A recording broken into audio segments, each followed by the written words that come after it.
Difficile sur le plan économique, quelques difficultés au niveau politique, très compliqué au niveau social, mais toujours est-il que la situation qui prévaut reste difficile. Et la délégation européenne, conduite par l'ambassadeur Joseph Silva, a souligné que l'Union européenne est un partenaire privilégié de Djibouti, surtout dans le secteur du développement. Il a aussi regretté le blocage du dialogue politique ouvert en septembre et a appelé les deux parties à reprendre le dialogue en vue d'un accord rapide sur un agenda de réforme incluant le processus électoral de février 2013. Vous l'avez rappelé, Monsieur le Ministre, tel qu'il est prévu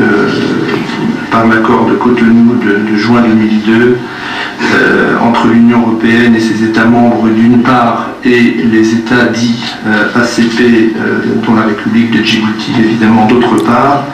a pour objectif au terme de son article 8, je cite, d'échanger des informations, d'encourager la compréhension mutuelle ainsi que de faciliter la définition de priorités et de principes communs. La coopération entre l'Europe et Djibouti est forte et elle est diverse. Projets de développement, contribution à la stabilité régionale, investissement privé, échanges académiques et culturels. La première est que nous concentrons notre aide, que nous nous proposons de doubler pour la période 2014-2020 si toutes les conditions en sont réunies. Nous la concentrons sur des projets qui bénéficient directement et immédiatement aux personnes qui en ont le plus besoin. En ce qui concerne la stabilité régionale, Monsieur le Ministre, je veux rappeler les importantes contributions qu'apporte depuis longtemps maintenant l'opération Atalante pour lutter contre la piraterie et qu'a commencé à apporter la mission Cap Nestor qui est ici depuis un petit peu plus d'1 an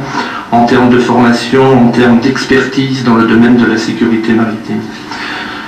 L'Union européenne, comme vous le savez, a à plusieurs occasions et sous diverses formes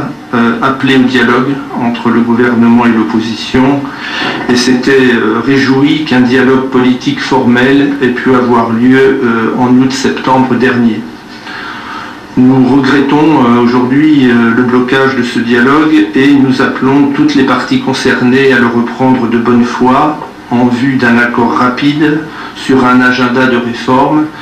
qui inclurait aussi le processus électoral sur lequel, Monsieur le Ministre, j'avais eu l'honneur de vous transmettre lors de notre dernière réunion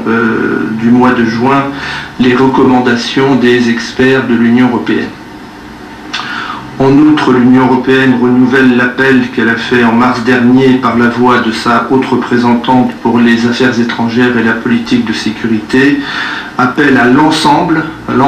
des forces politiques djiboutiennes à respecter l'état de droit.